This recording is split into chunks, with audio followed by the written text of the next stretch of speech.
प्यारे साथियों, कैसे हैं आप लोग? उम्मीद करते हैं बढ़िया होंगे और आप लोगों की तैयारी बढ़िया से चल रही होगी। फिर से एक बार स्वागत है आपका हमारे YouTube चैनल जिसका नाम है AMT बोर्ड। आप लोगों का बैच का नाम है जो कि 2026 के लिए स्पेशल लॉन्च किया गया है। बोर्ड परीक्षा एक्सप्रेस स्पेशल फ्री बैच है जो कि इसी YouTube चैनल पर दिया जाएगा। हमारे इस चैनल पर नए हैं तो चैनल को सब्सक्राइब कीजिए और लाइक कीजिए और शेयर कीजिए, अधिक से अधिक क्लास को शेयर करिए। तो चलिए तो क्लास को शुरू करते हैं। हिस्ट्री का चैप्टर 1 यूरोप में राष्ट्रवाद। ऑब्जेक्टिव एंड सब्जेक्टिव प्रश्न दोनों साथ साथ देखते हुए चलेंगे। चलिए तो क्लास को शुरू करते हैं। पहला प्रश्न है, ऑस्ट्रिया की राजधानी कहाँ है? तो उत्तर हमारा क्या हो जाएगा? वियतनाम में। ऑस्ट्रिया की राजधानी कहाँ है? वियतनाम में। आप लोग फटाफट नोट करते हुए चलिएगा, ठीक है? नोट करते हुए चलिएगा।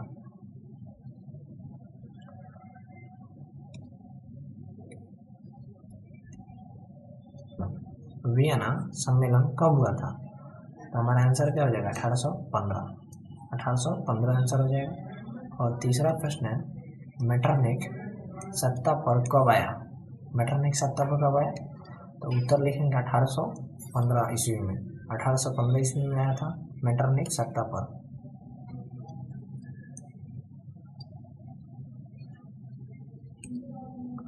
अगला प्रश्न है 4 नंबर, लुई फिलिप किसे अपना प्रधानमंत्री नियुक्त किया? लुई फिलिप ने किसे अपना प्रधानमंत्री नियुक्त किया? हमारा आंसर क्या हो जाएगा? गिजो को। इस क्लास का नोट्स PDF चाहिए आपको तो टेलीग्राम जाकर ज्वाइन कीजिए और व्हाट्सएप चैनल को भी फॉलो कर लीजिए। हमारे इस चैनल पर नए हैं तो चैनल को सब्सक्राइब कीजिए, लाइक कीजिए और क्लास को शेयर कीजिए, ठीक है? अधिक से अधिक आप लोग क्लास को शेयर कीजिए। चलिए तो अगला प्रश्न देखते हैं। अगला प्रश्न है 5 नंबर, लुई फिलिप ने गद्दी कब त्याग दी?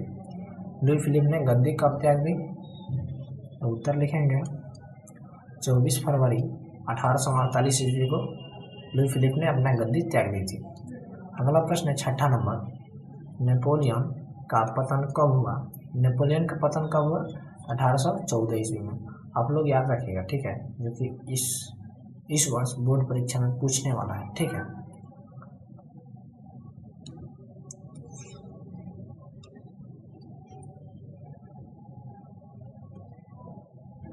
अगला प्रश्न है 7 नंबर, यंग इटली का स्थान कब और किसने किया?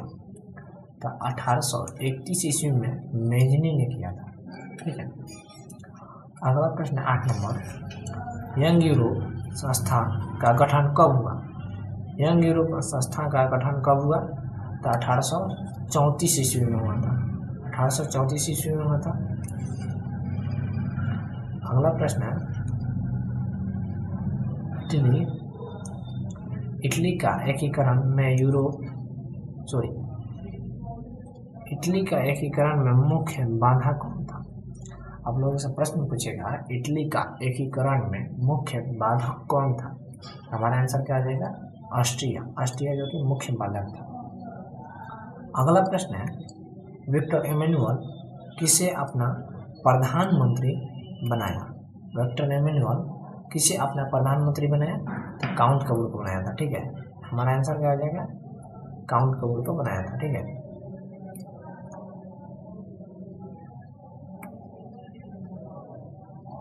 अगला प्रश्न देखेंगे 11 नंबर, क्रीमिया युद्ध कब हुआ था? तो आंसर हमारा क्या हो जाएगा? क्रीमिया युद्ध कब हुआ था? तो 1853 से 54 के बीच, ठीक है? 1853 से 54 के बीच। अगला प्रश्न है 12 नंबर, क्रीमिया युद्ध किन के बीच हुआ था? मतलब किन दो देशों के बीच हुआ था, ठीक है? मतलब किन देशों के बीच हुआ था? हमारा आंसर क्या हो जाएगा? उत्तर हो जाएगा हमारा फ्रांस और ऑस्ट्रिया के बीच हुआ था, ठीक है?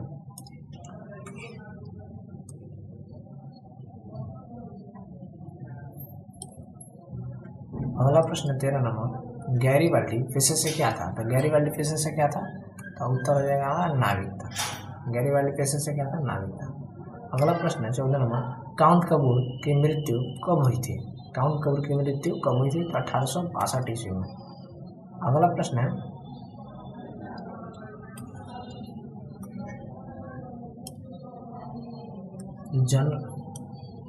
जालावेरी एक संस्था थी। जालावेरी एक संस्था थी तो व्यापारियों, उत्तर हमारा क्या हो जाएगा, व्यापारियों की संस्था थी। कार्बोनारी क्या था, तब कार्बोनारी क्या था, तब गुप्त दल पुलिस चोर था। ठीक है, गुप्त दल पुलिस चोर था। अगला प्रश्न है, अगला प्रश्न देखते हैं। अगला प्रश्न संख्या 17, मेजनी का संबंध किस संगठन से था। मेजनी का संबंध किस संगठन से था, तब कार्बोनारी से संगठन। ठीक है, अगला प्रश्न है, मेटरनिख का अंत कब हुआ। मेटरनिख का अंत कब हुआ, तो लिखेंगे 1848 ईस्वी में मेटरनिख का अंत हो गया। अगला प्रश्न है 19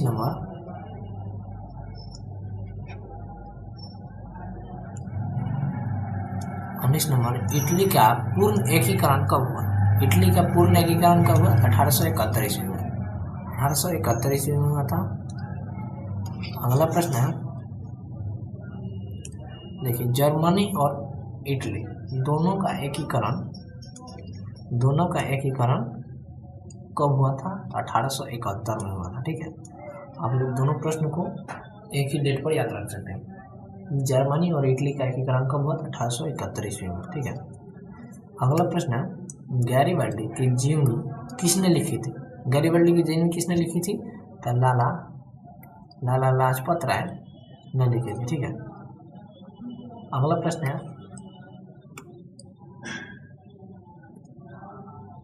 अगला प्रश्न है 22 नंबर, इटली एवं जर्मनी में किसे महादेश के अंतर्गत आते हैं। किस महादेश के अंतर्गत आते हैं, तो यूरोप। ठीक है, और अगला प्रश्न है, फ्रांस में किस शासक का वंश की पुनः स्थापना वियना कांग्रेस द्वारा की गई, तो बुर्बो वंश की। ठीक है, बुर्बो वंश।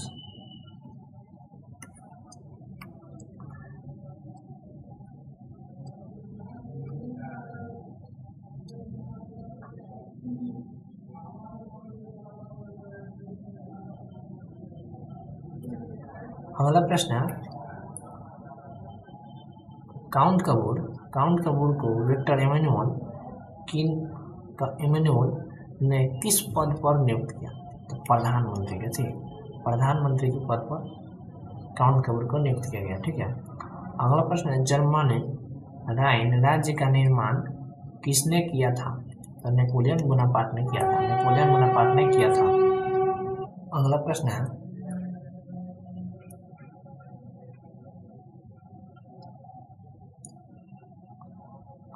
है, रक्त एवं लौह की नीति का अवलंबन किसने किया था। रक्त एवं लौह की नीति का अवलंबन किसने किया था, तो बिस्मार्क ने किया था। अगला प्रश्न है, यूरोप वासियों के लिए किस देश का साहित्य एवं ज्ञान विज्ञान प्रोत्साहित रहा। हमारा आंसर क्या हो जाएगा, यूनान। ठीक है, हमारा यूनान आंसर हो जाएगा। ठीक है, चलिए तो अगला प्रश्न देखते हैं। अगला प्रश्न है,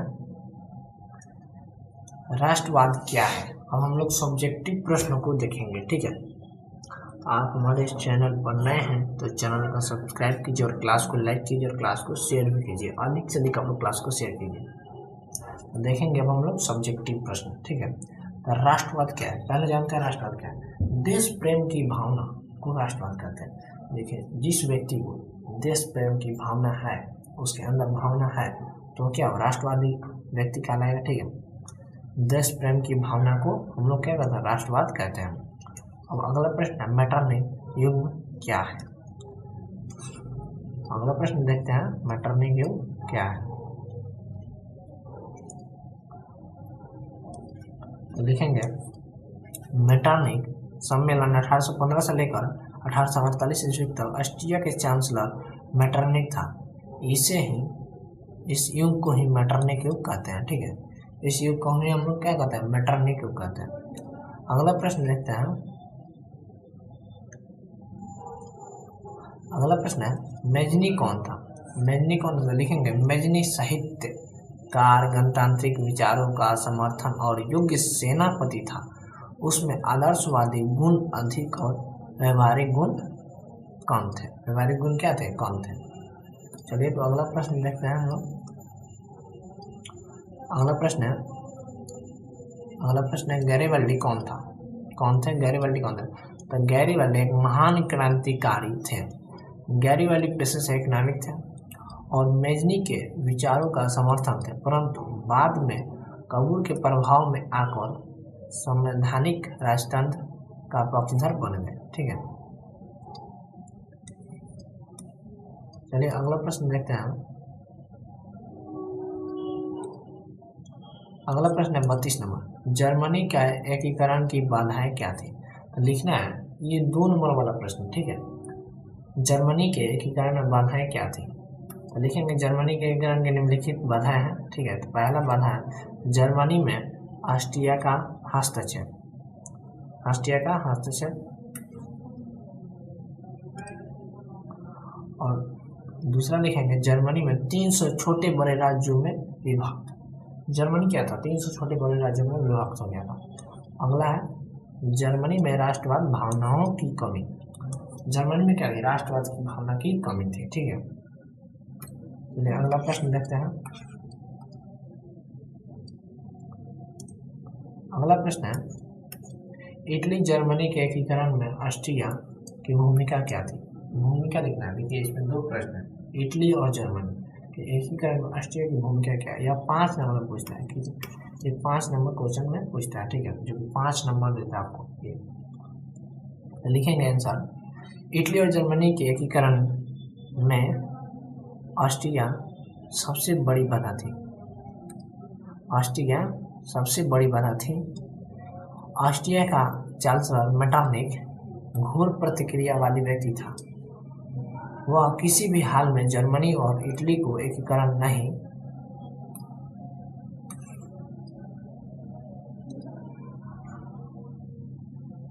वह किसी भी हाल में जर्मनी और इटली का एकीकरण नहीं होने देना चाहता था। इटली और जर्मनी में हो रहे जन आंदोलन को ऑस्ट्रिया द्वारा क्या कुचल दिया गया, मतलब उसको कुचल दिया गया। ठीक है, चलिए अगला प्रश्न देखते हैं। अगला प्रश्न है यूरोप में राष्ट्रवाद को फैलाने में अगला प्रश्न देखते हैं यूरोप में राष्ट्रवाद को फैलने में नेपोलियन बोनापार्ट किस तरह सहायक हुआ। तो लिखेंगे उत्तर यूरोप में राष्ट्रवाद को फैलने में नेपोलियन बोनापार्ट की महत्वपूर्ण भूमिका थी। उसने जर्मनी के 300 छोटे बड़े राज्यों को 39 राज्यों में एकीकृत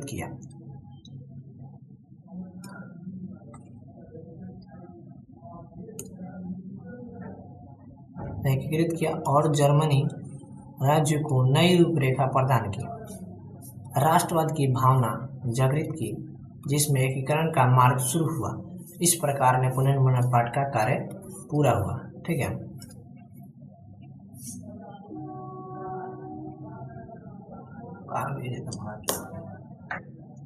अगला प्रश्न है 35 नंबर। ठीक है, गैरिबाल्डी के कार्यों की चर्चा करना है। ठीक है, तो लिखेंगे गैरिबाल्डी पेशे से नाविक थे और मेजनी के विचारों के समर्थक थे, परंतु बाद में कबूल के प्रभाव में आकर संवैधानिक राजतंत्र का पक्षधर बन गए। ठीक है, पक्षधर बन गए। अपने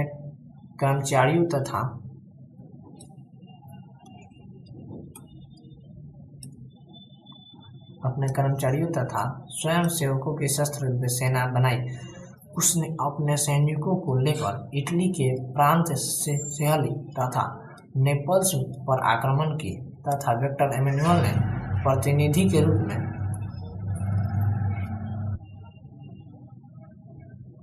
के रूप में वहां की सत्ता संभाली। 1862 ईस्वी में गैरिबाल्डी ने रोम पर आक्रमण की योजना बनाई।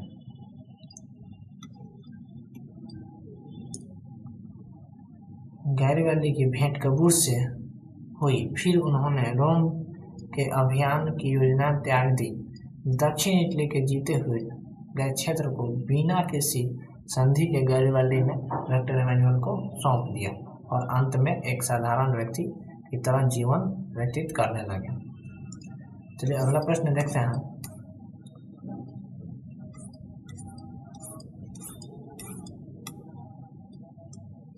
चलिए लास्ट प्रश्न है हमारा, ठीक है, हमारा लास्ट प्रश्न। चलिए, विलियम एक के बगैर जर्मनी का एकीकरण बिस्मार्क के लिए असंभव था, कैसे लिखना है, ठीक है। लिखेंगे विलियम एक के बगैर जर्मनी का एकीकरण बिस्मार्क के लिए असंभव था, क्योंकि विलियम एक के द्वारा ही बिस्मार्क को प्रासा का चांसलर बनाया गया था। प्रासा का चांसलर बनाया गया था, जहां से बिस्मार्क ने कुतनीफा का परिचय देते हुए जर्मनी का एकीकरण की प्रक्रिया को पूरा किया। यदि विलियम एक के बिस्मार्क को प्रासा का चांसलर नहीं बनाया होता तो शायद बिस्मार्क ने हाथों में शक्ति नहीं आती।